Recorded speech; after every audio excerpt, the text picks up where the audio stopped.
Patrick has been going around for the last week or two obsessed with Emma Jung's obsession with the Grail. And it drove me to, like, I'll confess that I had not thought about anything in sort of the domain of Arthuriana or the Grail or since about 25 years since I've read any of this stuff. But I did venture to break out my copy of the old Chrétien de Troyes and try my old French and stuff. And what I walked away from it with was this feeling of sort of bewilderment at how strange these texts are. I'd forgotten all the transformations of, like, the loathly lady whose appearance changes, or even the kind of triangulations of desire and implications of sexuality around the round table. And it was much more uncanny, and it made me ask some. It was very interesting to go back to. Like, I had forgot how strange this is. Yeah. It's in some ways it's almost dreamlike. Yes, anything can change. I know we'll get into this, but how did Emma get? Was this like a childhood preoccupation, the Grail? Because it seems to have been, this really orienting. Yeah, I don't know if I'm going to have a satisfactory answer to that precise question. My impression is that she took that interest with her when she traveled after she finished high school, that she traveled to France and lived there for a year and also visited England. And I think that she was doing her research right on the ground and going to libraries and just educating herself further. She was she was an autodidact in some ways. She insisted on learning. She loved it. And she hired tutors after she was already married. She expanded her education in math, in Latin, and Greek. I'm just so impressed by her hunger for education.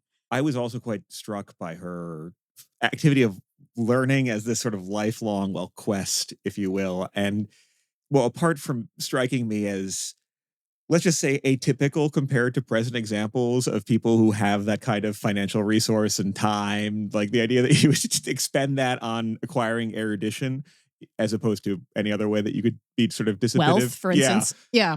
Was in and of itself striking, but it also made me think about, like, just watching her learn and be oriented towards, like, I need to know more, how there are also these limits to what can be known, and just thinking about how that question of, like, the unknowable ramifies on multiple levels in terms of just the archival dimension. Well, she has so much that different people, you need a collaborative project to excavate it all, but also the kind of unknowability of what sort of could happen inside a marriage.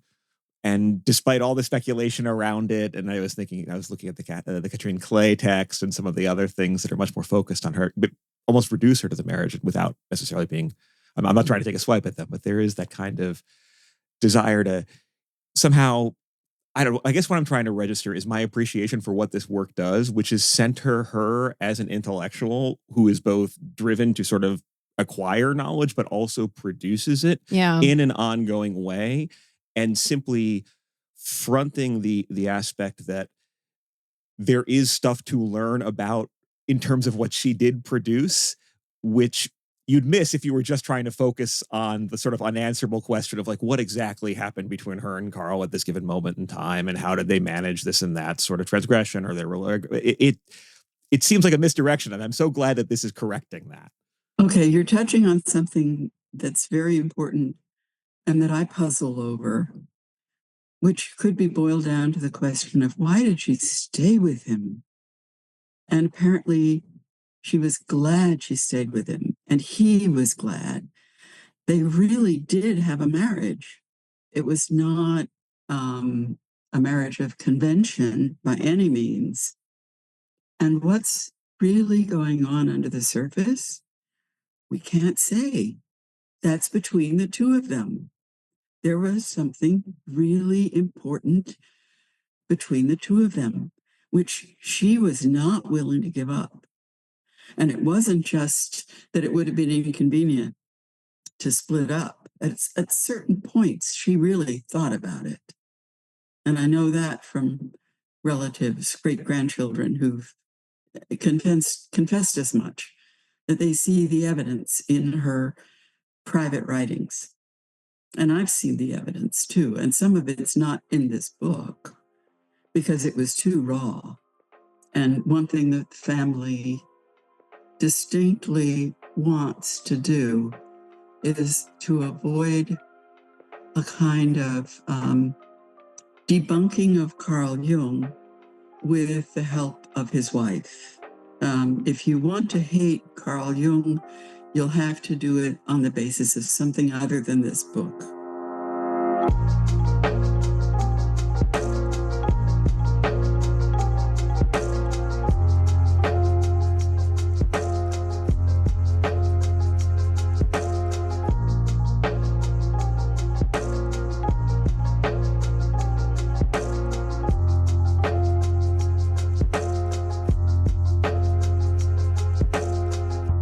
You're listening to Ordinary Unhappiness, a podcast about psychoanalysis, politics, pop culture, and the ways we suffer now. I'm Abby Kluchin. I'm Patrick Blanchfield. And today I am delighted to introduce our guest, Ann Conrad Lammers. Ann is the primary editor and assistant translator of Emma Jung's Dedicated to the Soul, which is just out from Princeton University Press. She earned her Master of Divinity at the General Theological Seminary in New York and her doctorate in theology and psychology at Yale University. She taught theology and ethics for 5 years at the graduate level, then practiced for 15 years as a licensed marriage and family therapist. During those years, she also edited 2 books of letters for publication, Jung's correspondences with Victor White and James Kirsch. In 2015, she retired from her psychotherapy practice to edit Erich Neumann's The Roots of Jewish Consciousness. She then turned her attention to Emma Jung's work and currently is editing C.G. Jung's Letters to Marie-Louise von France. Anne, welcome to the show. Thank you so much for being with us today. Thank you so much. Before we dive into Emma Jung, and there is so much to say, I want to ask you the question that we pose to all of the academics and clinicians that are our guests on Ordinary Unhappiness. Can you tell us a little bit about how you made your way to psychoanalysis? Well, you've left that a wide open question. And so I'm going to start from the very beginning. Please. Aside from having a medical social worker for a mother who kind of dropped hints about this sort of thing at home, I encountered Jung's writings for the first time when I was a senior in high school at a boarding school, trying to write way above my head about how women are portrayed in literature. And one of the wives of a senior faculty member suggested that I read certain things by C.G. Jung, which was way over my head also. But it was the first glimpse I had into Jung's thought world. And then when I was in college, I think this might have been even in my freshman or sophomore year, I was taking an English course, and we had a slightly crazy professor, and he had us reading Freud's jokes. Yeah. The little book on jokes and the unconscious. I don't know why he felt we ought to read that, but we did. We read it together. We talked about it. And he had stories to tell that were illustrative of the points that Freud was making. Some of his stories I've never forgotten. They pop into my mind for no reason at all. Like the little boy who was asked, "Do you masturbate?" And he answered, "Oh, non nie," which is in German, masturbation. but it also means, "Oh, no, never." Well, when I really got into psychotherapy, not psychoanalysis directly, was when my marriage ended and was in the process of ending. And I absolutely needed support and some understanding of what was going on for me and what my resources might be, my inner resources might be to get through this with my two children. And I think I worked with that therapist for maybe a total of 3 years. Much later, well, it seems much, maybe it wasn't so many years later, I began Jungian analysis. And I went on with Jungian analysis, not always with the same person. I needed, eventually, I needed to have help from an ethical analyst whom I found to help me recover from the damage done by an unethical first analyst. And I guess I spent most of my professional life recovering from the damage done by that first analyst, which is now water long under the bridge. I feel as though in the end, I did actually achieve a kind of healing from that damage, but it took years. And it daunted me when I was working as a psychotherapist myself. It daunted me that I had this model deeply embedded in my psyche, and how to be really sure that I would never inflict such a thing on anyone. I guess that's enough of an answer. Let's turn to Emma Jung.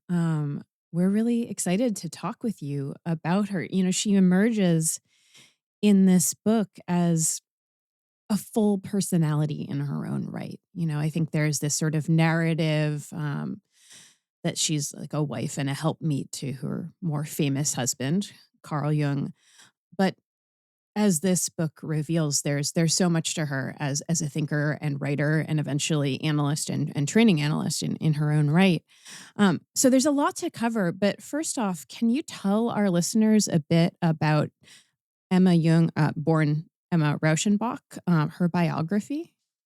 She was the beloved first daughter of a Swiss couple in a town in northern Switzerland, very close to the German border, right on the River Rhine, Schaffhausen. She grew up in this wealthy environment. Her father was a factory owner. Later, she took over running family businesses, sort of with her left hand on the side. She had a younger sister, also beloved, and she was constrained.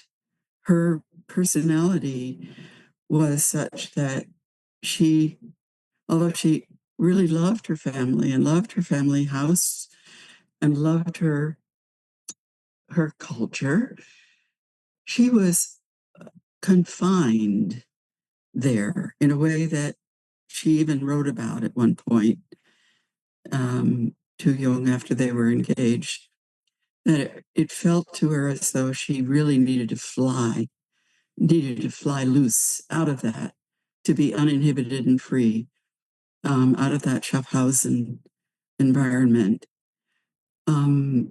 Wealth didn't interest her terribly, which is good because she married a penniless doctor, but she brought enough money with her that they didn't need to worry. And she was also confined in the sense that although she was intellectually very capable of going on to university, that was just something that wasn't done. And her father was not going to have it. So instead, when she graduated she couldn't even go to the gymnasium, which would have been the university prep environment. She traveled, went to France and to England for a year. She graduated from high school in 1898 and came back home in 1899. And she was dedicated to education, to her own education, to the enlargement of her intellectual world. And there was nothing going to stop her. She studied wherever she went. She was reading like mad and going to theater and talking to people and collecting knowledge as fast as she could in that year that she was away from home. And then when she came home again, once she and Carl began to correspond, even before they were formally engaged, he was suggesting readings to her. And it turns out, actually, it wasn't all one way, because she had English language and French language skills that were superior to his. And so she was offering him reading suggestions as well, and she was helping him with his research. So the book dedicated to the soul is really sweeping in scope. And Patrick and I were impressed not only by the sheer quantity, but also the diversity of materials in the collection. So, can you tell our listeners about the many different materials that make up this new? And I should say, for you're listening, you can't see it, but it's a very beautiful book. Um, so, what kinds of documents do we have from Emma's life and work? Do you, Anne, do you have any particular favorites? And can you tell us a little bit about the range of Emma's creative activities? Well, she died in 1955. She left behind, I don't even know myself, the number of handwritten notebooks and art portfolios that the family reverently preserved without ever really looking at them. Oh, wow. Okay, so because she was mama and she was groma, the grandmother, and that's how they knew her, and that's how they wanted to know her for a few generations. Then we get to the great grandchild generation. And when those very gifted young people came of age and began having permission, there was one particular daughter, Susanna Egenberger Jung, who is the formal archivist now for the family archive at the family home in Küsnacht. When Susanna began going through what was in the archive, she found more and more fascinating material by her great grandmother and started to say and encourage others in the family to be interested. What have we got here? Oh, look, these are portfolios. Look at the range of, look at this book of poems, these handwritten or typewritten poems that are in a folder that somebody in the family had labeled Gedichte Mama, Mama's poems. Well, there they were, including, it turned out, one or two poems that she had hand copied out of somebody's published work. So it isn't all by her. There's a tiny bit of poetry that she valued so much that she wanted her own handwritten copy of it. This was the family discovering after decades. Look, she was interested in this. Look, she wrote that. Here are all these dream journals with her analysis of her dreams. Here's a notebook that is quite thick and quite formal in its presentation, but it's handwritten, and she made a conscious choice to have a division in the page. So there's the left-hand column and the right-hand column. The left-hand column is the dream text, and the right-hand column is her associations to it, the thoughts that she had about it, things that popped into her mind when she looked at her dream. And those that particular notebook, which we ended up calling the marbled book, because of the cover that was, something she had chosen, that represents, we discovered, copies of other things than other notebooks when she wanted to preserve a better version, a more finished, a more polished version. She would copy it over into her marbled book. And so we started to have a sense. Now I'm including myself because once I got invited to be part of this team, they began sharing huge amounts of material with me that I could have at home, print out. I have my own archive now. We discovered that she did these amazingly varied things. Now, I can't tell you why she was interested. Well, I can make some guesses why she was interested in poetry, or why she liked to write poetry. I think she began writing poetry as a girl. That's when she began reading poetry, for sure, especially at her grandmother's house, because she writes about that. We know when she started writing her dreams down, because we know when her personal analysis started, a little bit with her husband, but then also with other doctors, analysts. So in about 1911, the first dream text that I know of is written in the marbled book, and it's dated 1911. Well, then there's their paintings. Susanna was thrilled when she discovered this huge amount of drawings and paintings that Emma Jung had done. And some of them really are impressive.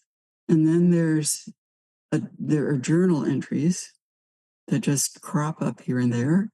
I can't find evidence that she kept a daily journal. But every now and then she would pause and just write something that constitutes a journal entry. And then she got interested in cosmology, probably because Carl was interested in cosmology, and a lot of people at that point were making their own cosmologies. It wasn't all original to her, but her way of getting into her own cosmology turns out to be quite individual to her. It begins with dreams. She had particular impressive dreams, some of which are published in the book, began doing analysis of what she'd experienced in the dream. And the analysis itself led her into cosmological questions. Now, I think that's fascinating. She and Carl were working on cosmologies at the same time, but she wasn't waiting for him to tell her how to start. Yeah. She wasn't getting inspired by his work on it. No, she had her own process, her own internal process going all the time. She has that kind of integrity. And at one point in one of the questions that you let me review ahead of time, you asked what I liked about her, especially. I really love her integrity. Hmm. And I love her courage. And we can talk more about that, because I think it took a lot of courage for her to do the internal work that she did, that you can see in her artwork, in her Yeah. dreams, in her poems, in her active imaginations, in her analysis of her dreams. She was working really hard to come to grips with the life she had chosen by choosing Carl.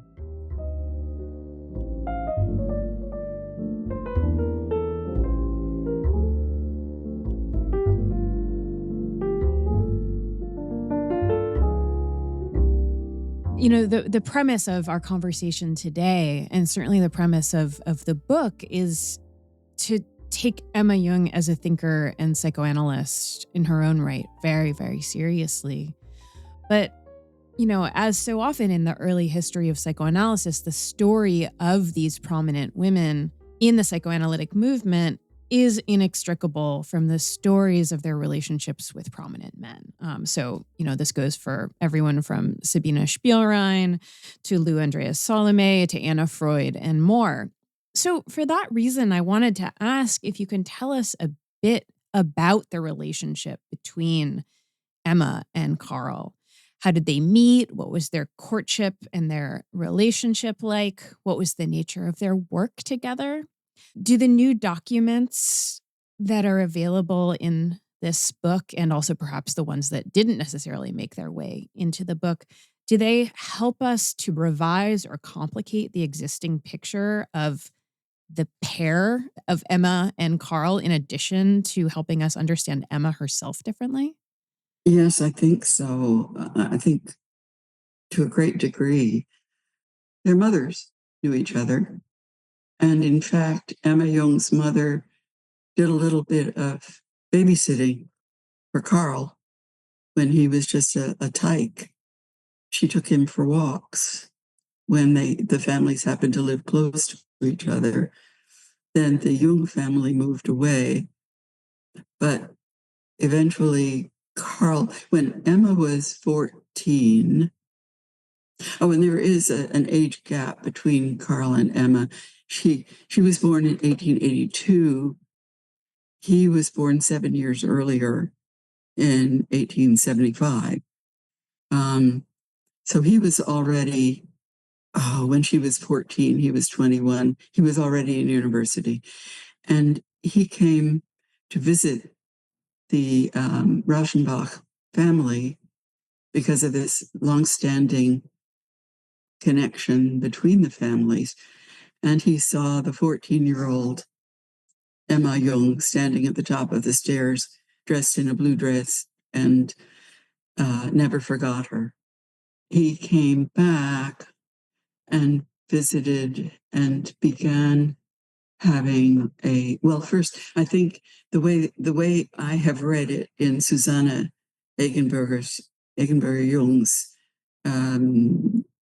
account of Emma Jung's youth, Carl was writing letters to Emma's mother, and eventually it became acceptable for him to write to Emma herself, because he'd been staying in touch with her indirectly, and then began writing to her, and then saw her at some social events, and then wrote to her that I don't know the content of his letter, but the gist of it was, how about you and me?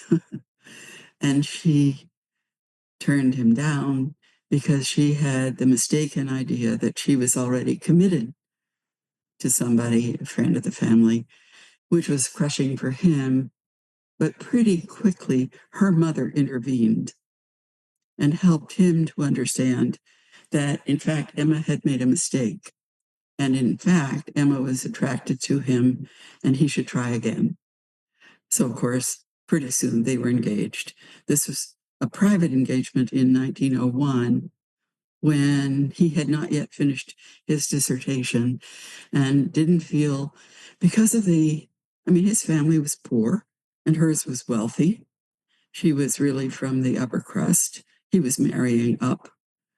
And that wasn't going to feel right to anybody if he hadn't even gotten his dissertation done.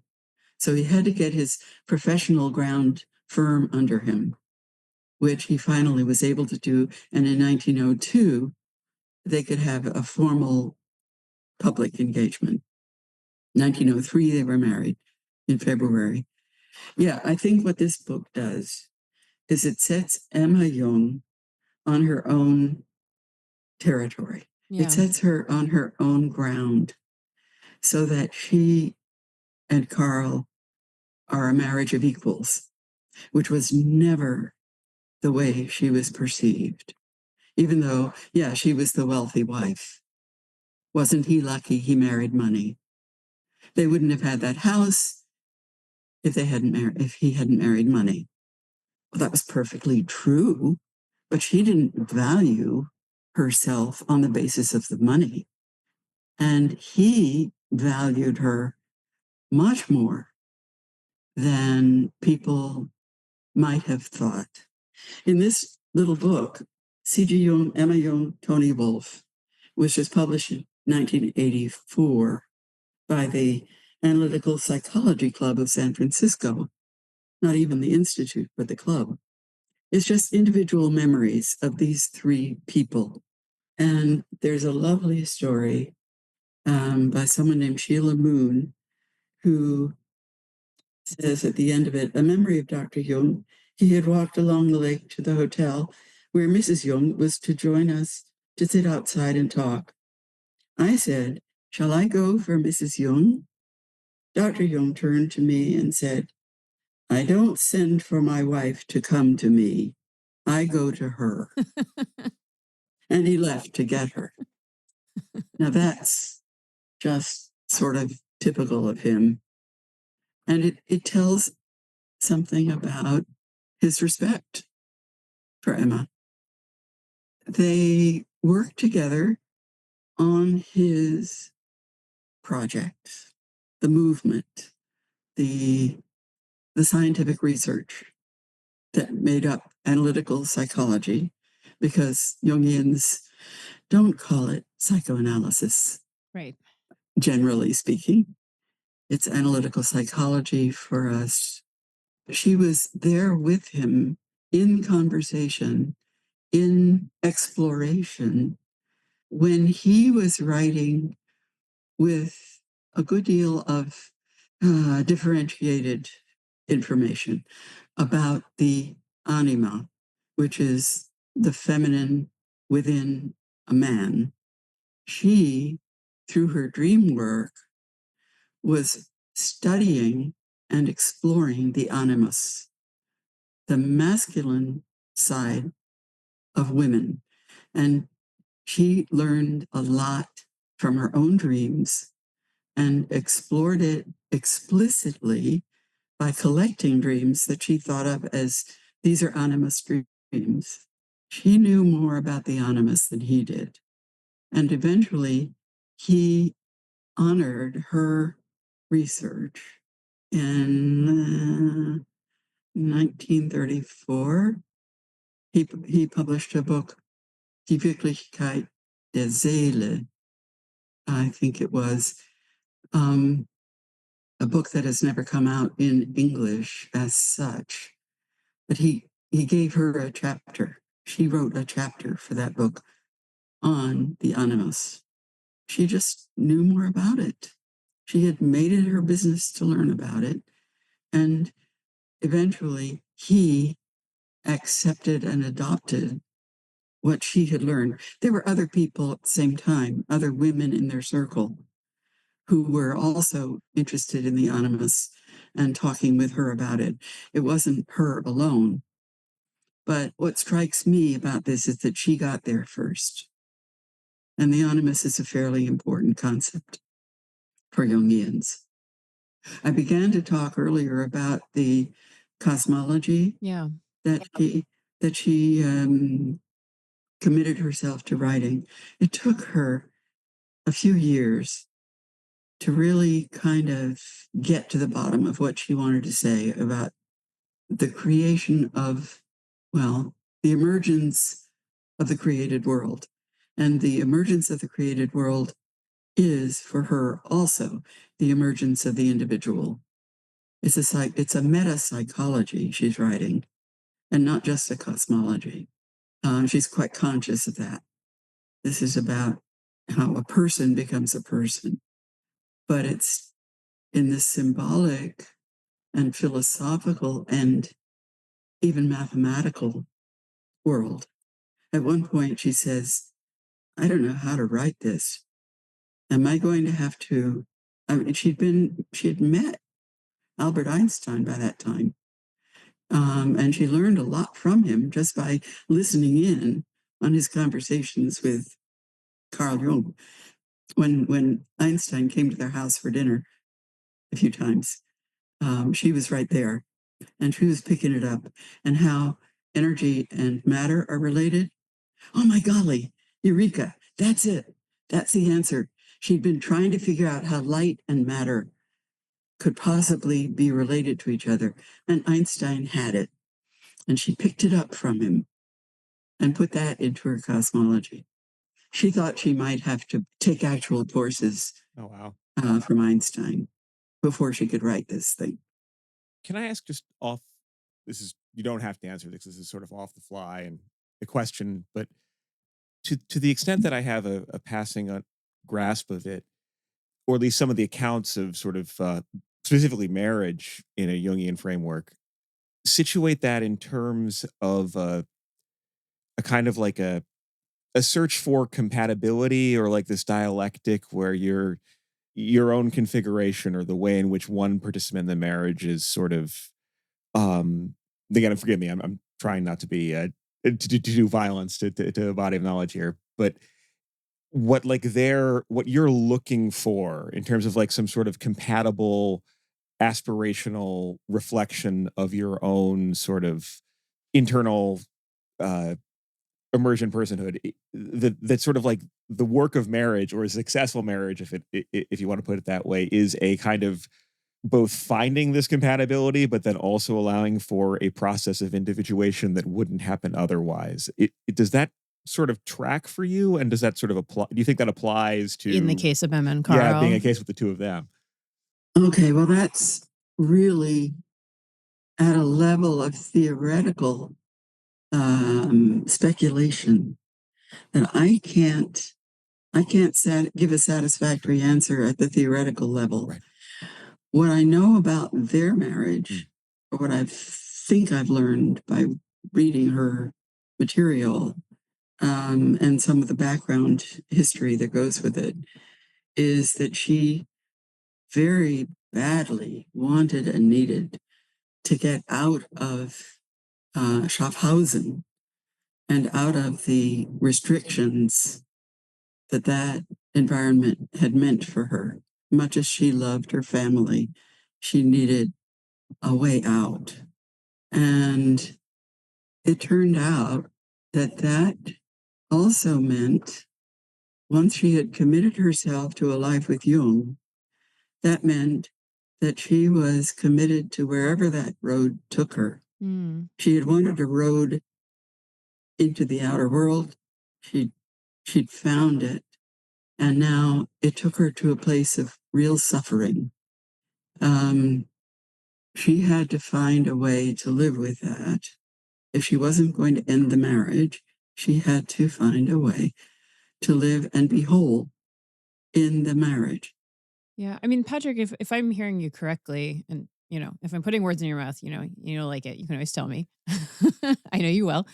But I feel like part of what you're asking is also that, given Jung's infidelity, like, why did she stay with him? Like, I mean, is that too reductive of a gloss on what you're asking? Well, actually, I think the dots that are sort of connecting for me as I listen to this and think about the book and what we've read, and bears sort of on the character of what was so oppressive in Schaffhausen. And if memory serves, in the text, it's implied her father has these health concerns that are, it's speculated tied to syphilis or whatever, but that it's just in some ways, actually a very legible story for any of our listeners who are familiar with the early Freudian case histories, Sure. where it's like, here's a patriarch who is, on the one hand, beloved and cherished, but also has this illness which comes from almost certainly infidelity or some sort of sexual transgression. And now we have a long-suffering daughter who's tending him. Yeah. Whatever the class position, it's still her job to be there and show up, as he is unpleasant and demanding and also dependent and loving, like all these sort of things. And that the understandable flight from that still leaves you with and here I'll use a different theoretical language, but it'll still leave you with some internalized like object relations to a man who looms overly large and yet who's got issues, and who you love but who's unpleasant, and you gotta figure out how are you going to survive around this and thrive. Yeah, right? and thrive. Because this book is also very much about Emma's thriving, right? And her, process of developing not only, a kind of like theoretical approach to the world, but herself in that process, Yeah. right? So, I mean, I feel like that's what you're talking about is like she did seem to manage Well, it just yeah, this I process, think we'll have right? the thought. It feels like the choice of Jung as a partner is a choice that is it's legible in relation to that sort of process of individuation that she's working with biographically, but that also in its own way becomes a sort of, and here I'm thinking it's actually some of the quotes that show up from her in the text where she talks about sort of working through what you've been given and and then you have this sort of life task. It's a choice that is liberatory for her, but then also comes with additional entailments that were not necessarily things that she was bargaining on. And yet she also has to navigate those. She chooses to navigate those as part of her choice. It's not the same thing as being sort of doomed to care for a dad who's suffering secretly or not from syphilis, but it is her own agency exists in this while also recognizing sort of part of her agency is taking on what she more than she bargained for and yet still doing it. Well, her path through this involved, at least in part, wrestling with her own infantile expectations of what marriage would be. And there is one of her poems that's very directly about that. A conversation she's having, it's like an active imagination. She's having a conversation with voices inside herself. And one of those voices tells her, you thought marriage would be something like a fairy tale. You thought that there'd be, sunny days and nothing else. And you need to grow up. It isn't about that. And then the conclusion of the poem is that what really matters is the human being and his or her soul or psyche. Seele can mean both in German of that period. Becoming ein Mensch, becoming a human being, a full adult human being. It's really hard work. And she embraces the hard work. She also complains bitterly about feeling abandoned, about being heartbroken, about feeling deceived. In some of her poems, you can see that the grief that she's had to go through. But it's not the end of the story, that grief. There's something she rebels against, some of the things she was taught as a child. And the rebellion takes the form in some poems and in some writings and some active imaginations, takes the form of she's less and less afraid of offending the internalized patriarchy. And that includes images of God. So a lot of her poems talk about the old gods dying. Yeah.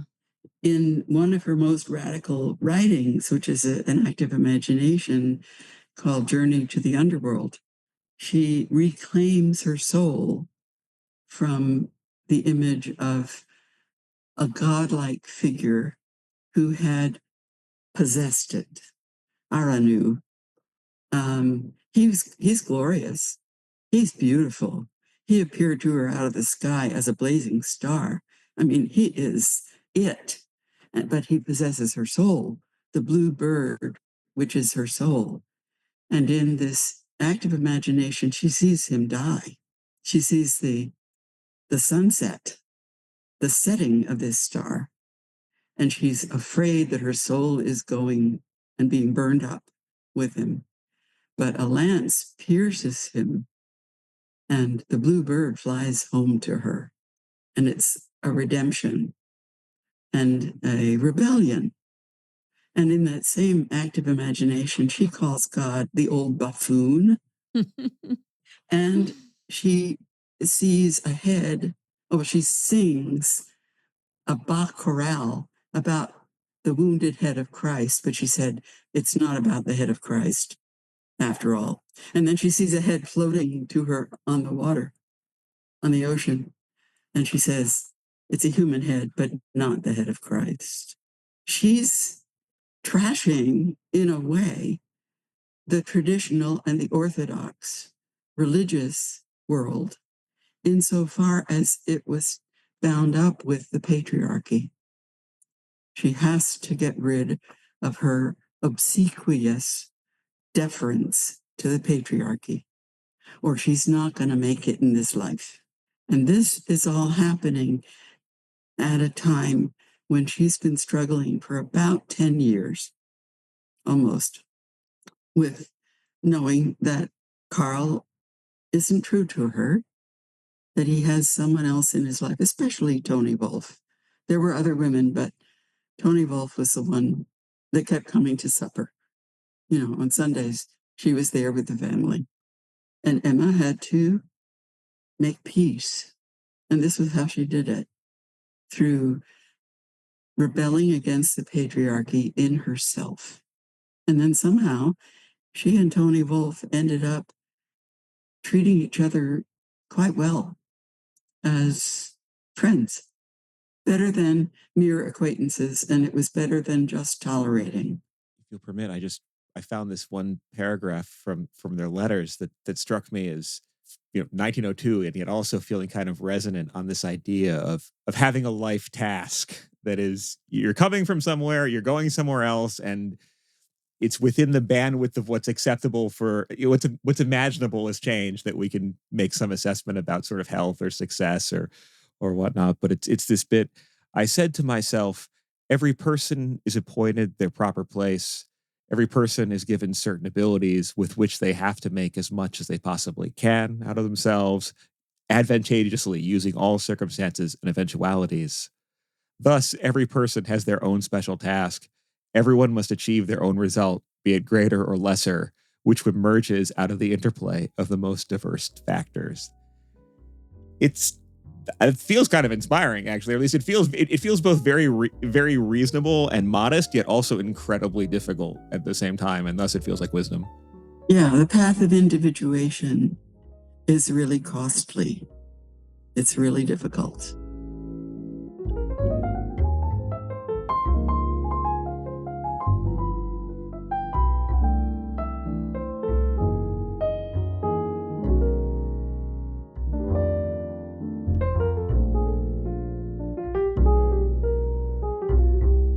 People ask, why was this material, the creative writing and creative work of hers, not published in her lifetime?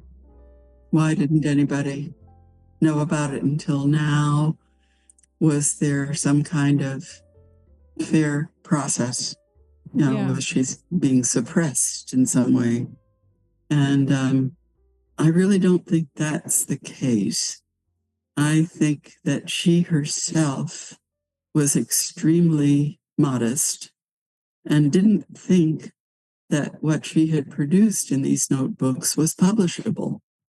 And that's partly true in the sense that she never had time in her busy life with 5 children and a household and a prominent husband and people to entertain and so on, or travel she had to make.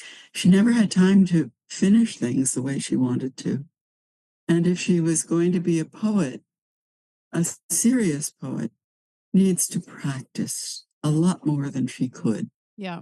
So when you look at her book of her folder of poems, and you look at what she wrote herself, and you compare it with the one, there's this one named, I think it's called Orion, by Alfred Grunestadt or somebody. A professional poet writes more condensed lines of poetry. Yeah. She wasn't there. She hadn't reached that level.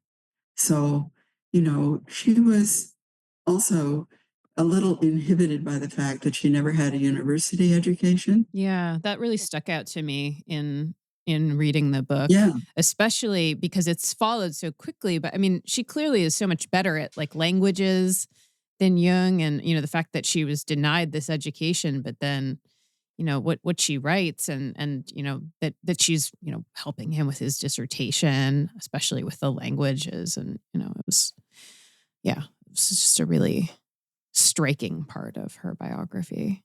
And there's something I left out when you were asking about their work together. Yeah, sure. I forgot to mention what you probably have already gathered from reading, that she worked very hard as his research assistant Yeah. when he was writing his 1912 work, Transformations and Symbols, Wandlungen und Symbole der Libido, the libido work, as they called it, Right. which was really the breaking point for Jung and Freud. Yeah. She did lots and lots of background study for him, and she knew that book cold. So that by the time she was writing her lecture in 1913, she was drawing on her readings of Jung's recently published libido work, which she could do just very easily. She knew it so well. I guess when we talk about the marriage of Emma and Carl, it's important to acknowledge that they enjoyed each other. Yeah. It was a real marriage. They got a lot out of their life together. That really came through in the book. Good. Yeah. That was really clear that even though there were struggles that yeah. It's quite striking that during the work on the cosmology, she seems to have resolved something about the struggle in her marriage. Those about 4 years that she worked on the cosmology, 1915, and then finished in 1919, because the dream that it was born out of was in 1915, and the final painting and the final writings were done in 1919. After that, she seems to have laid those struggles to rest.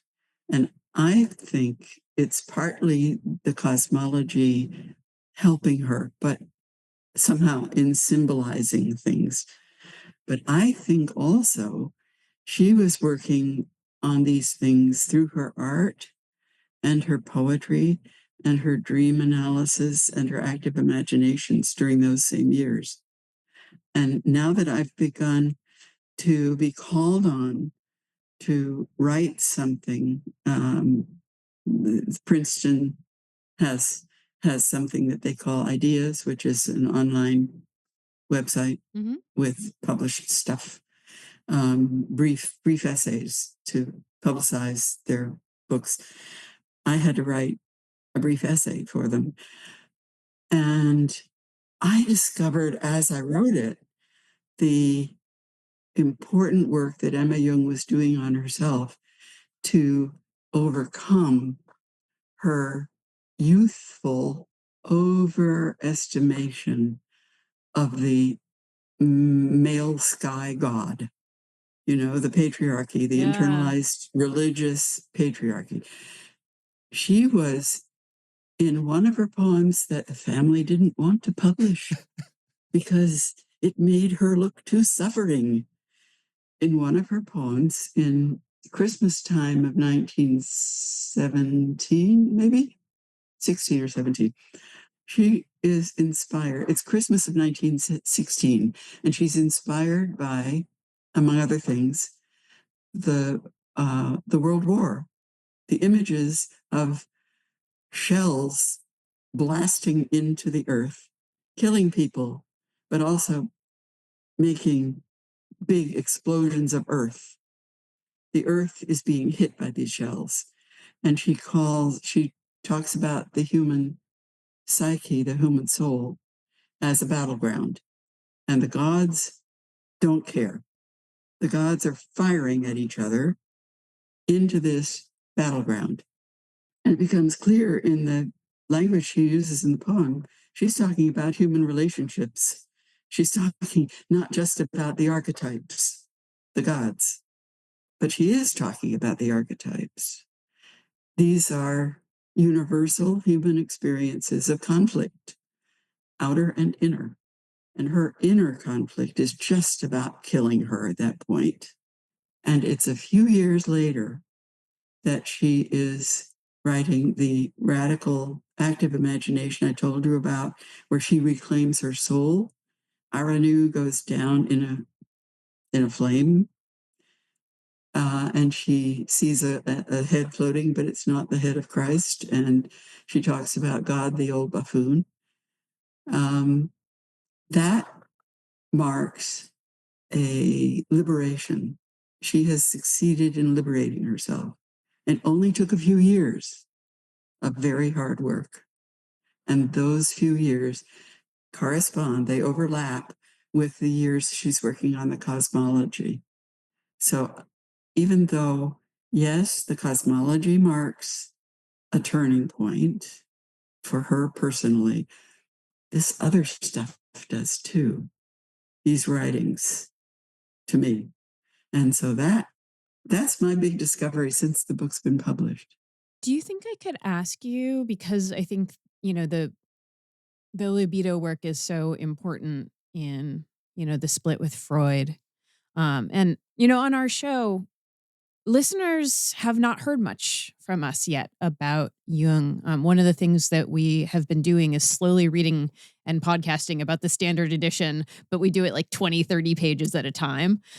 So our listeners they're probably real tired of Fleece around now, but they haven't heard us talk that much about Jung, just because we're not that far. At this point, where we are, Fleece is still the primary interlocutor. But I think our listeners would really appreciate a take on the Freud-Jung split from, a more Jungian perspective. So could I ask you to talk a little bit about how that split came to pass and about Emma's role during that period?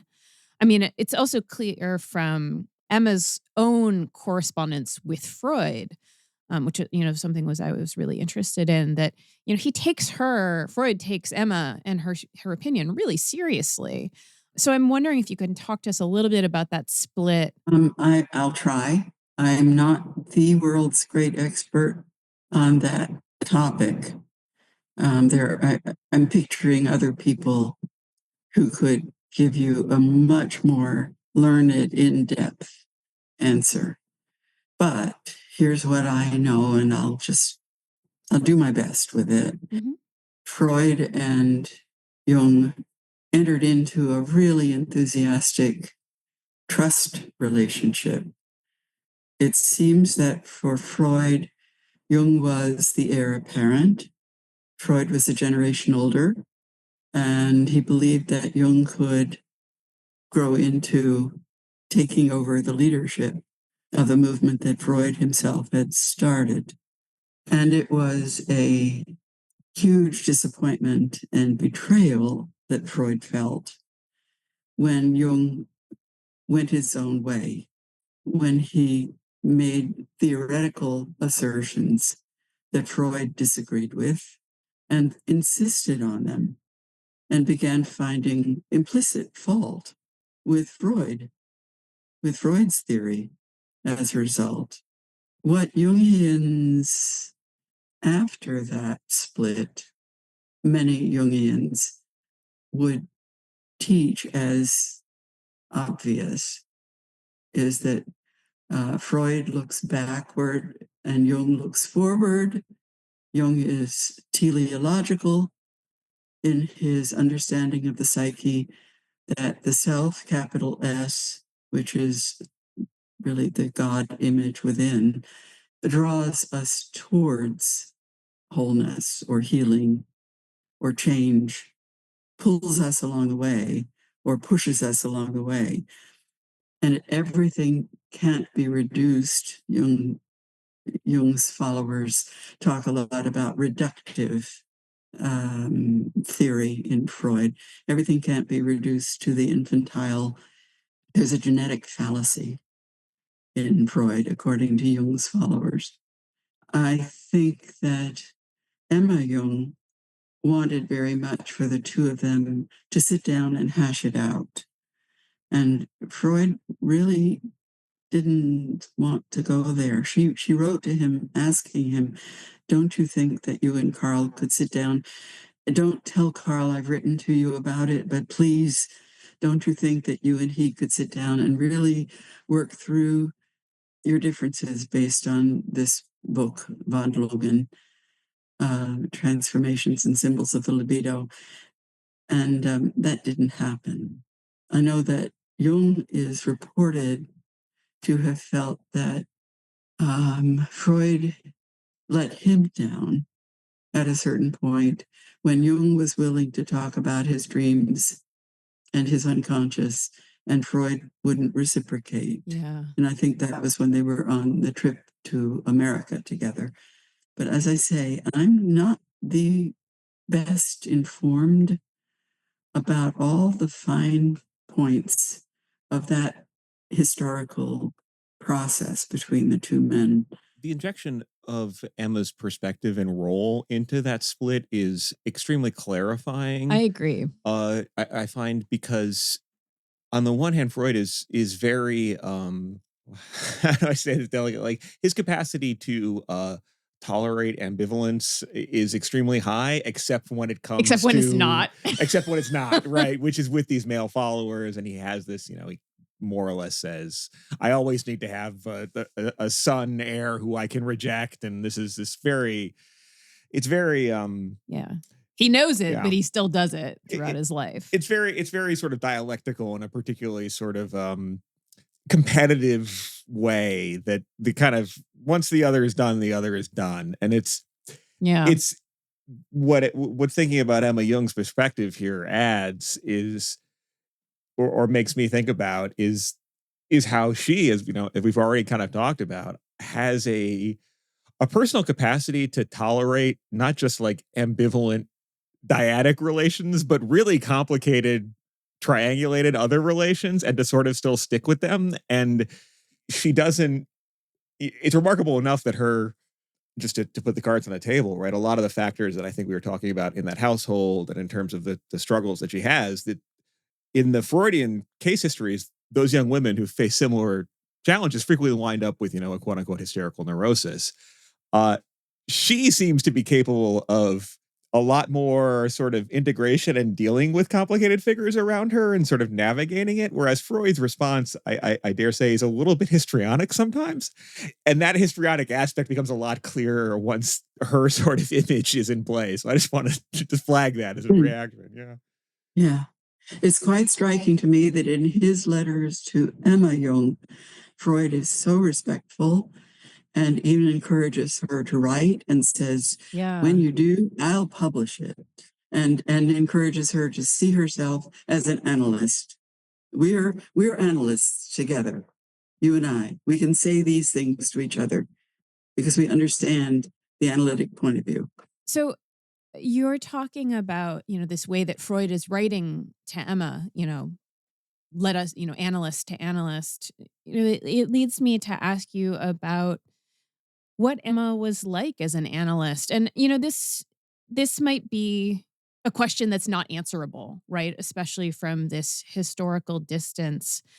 But I'm interested both in your impressions of her as an analyst, but also, and maybe this is a more grounded question, um, if you could tell us a little bit about her activities in all of these analytic settings, whether it's the Bergholtzi, the Psychology Club Zurich, of which she was president for a considerable period of time, and then eventually at the C.G. Jung Institute. What she was like as an analyst, first of all, the little that I can say about that is based on what other people have written who worked with her. In this little book that I told you about, C.G. Jung, Emma Jung, Tony Wolff, I know your listeners can't see me holding the book up. We'll put it in the show notes, though. Put a link to it. Yeah. It's the 1984 paperback. She is described by some people who've worked with her as being, well, one person says she's the most integrated person they've met in the Jungian circle. Another person said that she was very quiet and very direct and on point. And what she would say in the analytic hour it really mattered. It really counted. She was a very modest person, tended to sort of disappear into the woodwork when there was a social gathering. And I imagine that in her work with analyzans, she was also self-effacing. One of the analyzans remarked that it was very instructive to work with an introverted sensation type, that Emma Jung, because of her sensation, Emma Jung described her own experience of the world as being as if she were the film in a camera in the dark, perceiving, taking in impressions, developing in the dark. That was her experience of her introversion and her sensation type, which is just rather lovely. Let's see, you also asked about her participation with the Psychology Club and with the Institute. Now, those things, those groups, that's two different periods historically. Mm-hmm. Psychology Club begins in 1916, and she was the first president of the Psychology Club. She had earned the right to be president of the Psychology Club. It wasn't just an honorary position that the wife of C.G. Jung was given. People have misunderstood and thought that she was a leader just by default because she was married to the great man. But actually, she had devoted herself in 1913 to the writing of a very long lecture, which is published in the book. Her first formal appearance. This is her coming out act. She had to earn her place. She had to earn it. And then when she became a member of the group that existed before the Psychology Club, which was the Analytical Association, the Psychology Club came into existence a year later, 2 years later. Then she was made president of that organization. And she worked with the women a lot. They formed a women's group in the Psychology Club, and they had rather informal meetings. They didn't keep a protocol of everything that everybody said. So it was a little more informal and a little more private. They weren't preserving it all for other people to criticize. They were having a private conversation. And it was within that group of women that some of her work on the animus would have been developed, and other women picked it up and took it and worked on it also with her. There were splits and disputes within the Psychology Club.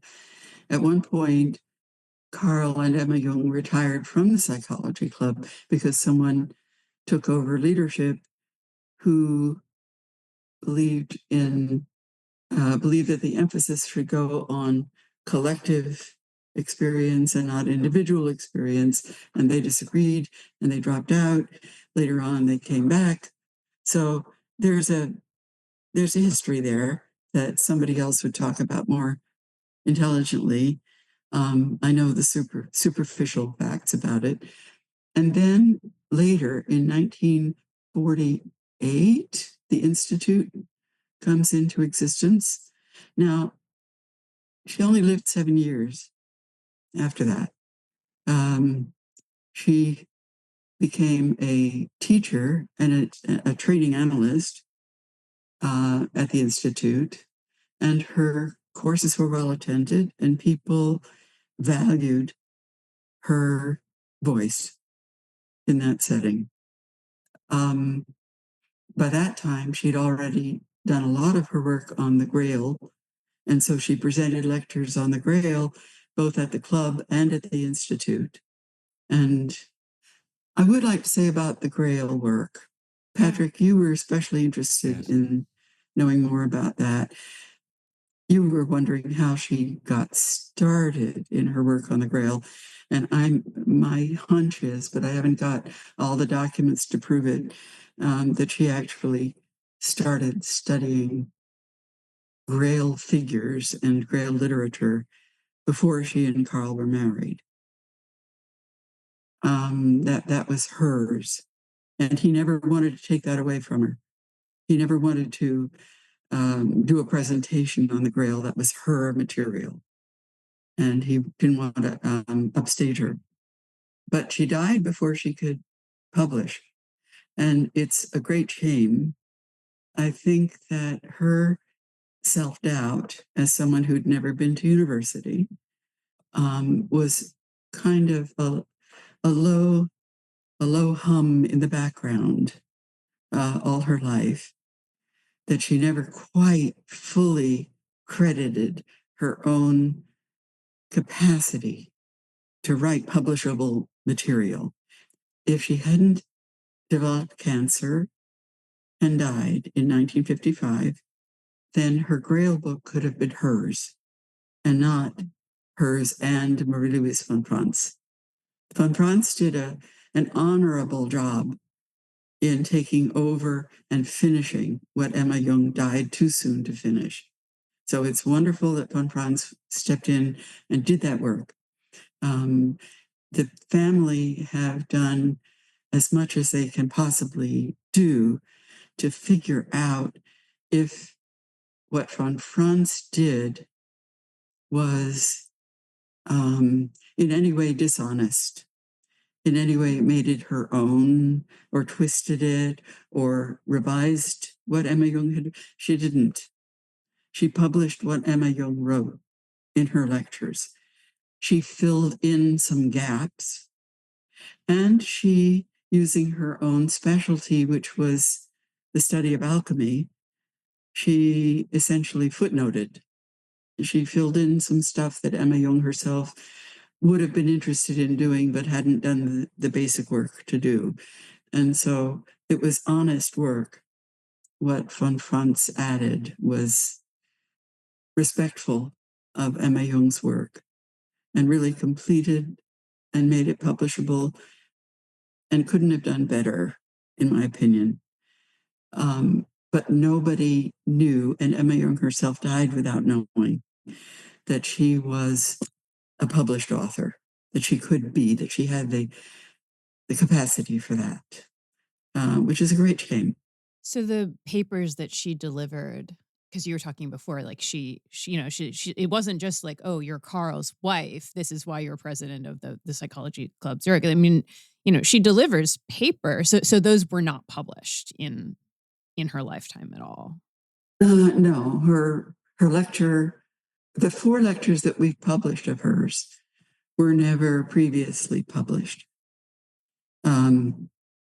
She delivered them, so they weren't private. Right.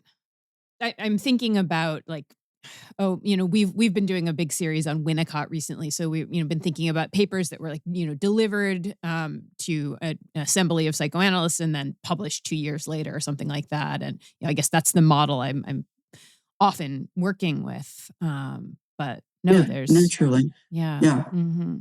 Yeah. So on the note of the Grail, I can't evaluate some of like the specifics of the text as the sort of the dual authored or amended thing Right. operates, because just for readers who want to check it out, it's interesting. It has sort of, it decomposes the corpus of myths into a variety of like stages on this journey that have different kind of evolving. There's a semiotics, I guess you could say, and the meaning is generated. But what I found myself struck by as in this past week or so of being kind of like Grail pilled was, and that now is just resurrected as we talk together, and was specifically activated by the sort of 1-2 punch of your describing the broad contours of this project, where you were where you all were going into these physical archives, which are in the basement, they're below, they're in this inaccessible sort of like redoubt, let's say. And then also the moment where you invoke sort of the stakes of Emma Jung as a person who is, was the grandmother, mother, sister, daughter, like of everyone in this sort of world. And thus that's very sort of, she has all these different roles to these different people. The thing that leaps out at me from the Curtain de Troy is that very strange bit towards the end where Gawain is questing as knights do, and I think comes to a castle. I think it's the Castle of Marvels, right? And I forget who he defeats to get into it, but the weird bit of it that now feels very, very overdetermined is that I think inside he discovers his hidden grandmother and his mother and his sister who he didn't know about, and like it's this entire like. Oh, that's wild. Yeah, it's like it's these artifacts of all these relations or the ways in which these different figures exist as different, avatars or aspects of relationality. It just seems like it feels like a motif for the project in some way, and I'm kind of floored by it. Well, I think I can stand on its own, Patrick. I don't have to comment. I just wanted to tell you that. I was like, That's very exciting. I love it.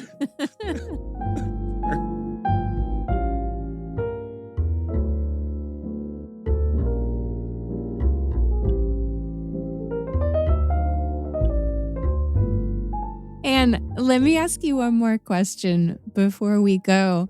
I mean, we've talked a little bit about how some of Emma's work, she's Carl's research assistant. She is assisting him in all of these ways. She's deep in the work. She's deep in the research and in the language work. Some of her own theoretical preoccupations, besides, this project on the Grail, which, as you said, is really, really hers, are very much shared with Carl. The animus and the anima, the parallel cosmologies, But I think this book makes a very powerful case that she is a thinker in her own right that we ought to take seriously. Do you think we should consider her a Jungian? Well, was Jung a Jungian? He said not. A Jungian is a follower.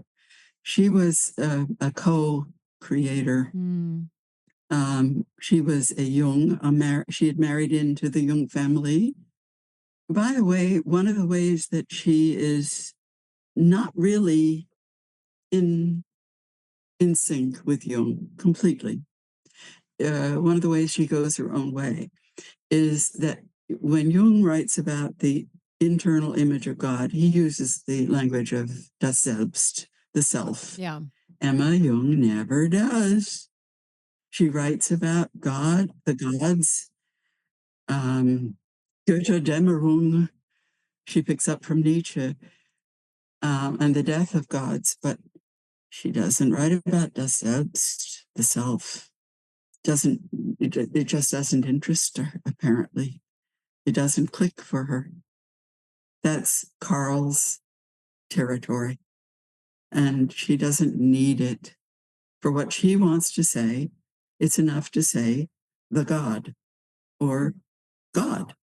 One of the things that I love about her and that impressed me when I was getting to know her writing is that she is quite bold in how she writes about the divine feminine. And I think that may be one of the reasons she doesn't write about das Selbst. Well, that's interesting. Because she is focused on and repeatedly comes back to images of the divine feminine. It's much more radical than I expected of her when I began to get to know her. And it goes together with her being unafraid of offending the internalized patriarchy. Yes. Yeah. The divine feminine can take the form of a bare goddess. It isn't always a human figure. You're making me think about, I wrote my dissertation about Julia Kristeva and Luce Irigaray. And I was always really interested in Irigaray's writing. And, she's in this sort of Lacanian, but it's also kind of vexed relationship with Lacan situation. But she writes about divine women and I feel like I would love to have like an imaginary dinner party with Emma Jung and Luce Irigaray and the idea of, the necessity of the divine feminine and what they would have to say to each other. Abby, you should write it. You should let yourself loose and have an active imagination of that dinner party and write down what they all say. Let them speak. That's an excellent plan. Thank you. Go ahead, Patrick. I must say also, I'm struck by the absence of the self, as which seems such a tentpole or keystone term when thinking about Jung from her work, and its replacement or obviation by the invocation of a divine feminine. Yeah.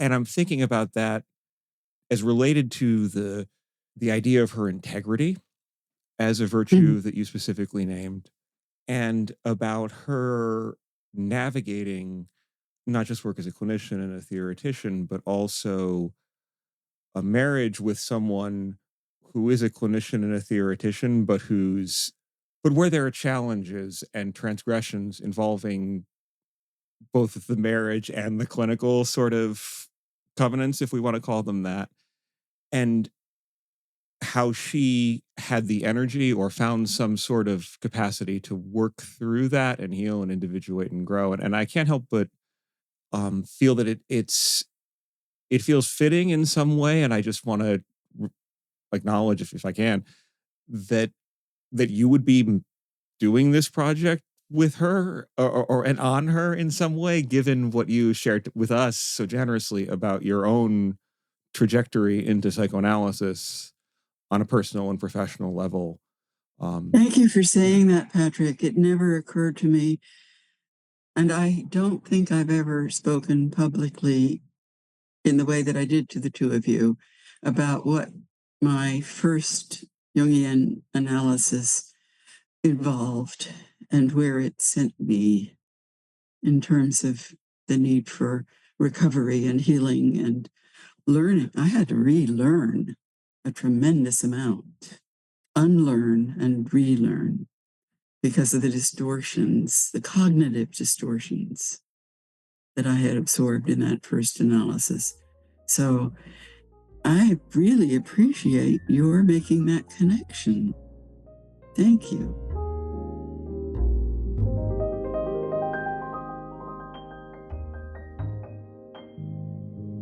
Thank you so much. Such a pleasure It's to been talk with wonderful, you. actually, yeah. This has been a pleasure. Thank you both. I'm glad to meet you both. Likewise. Thank you so much for listening to this episode of Ordinary Unhappiness. Ordinary Unhappiness is completely supported and kept ad-free for everyone by the generous support of our Patreon community. If you would like 2 additional paywalled episodes per month, including a monthly installment of our ongoing reading of Freud's Standard Edition, please head on over to patreon.com/ordinaryunhappiness to support the show.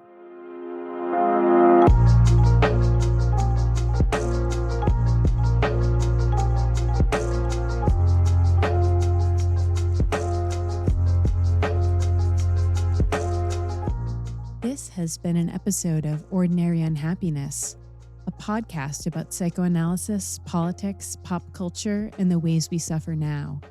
I'm Abby Kluchin, and today I was joined by Patrick Blanchfield and Ann Conrad Lammers. This podcast is produced by Dan Yowell. Theme music by Formal Chicken.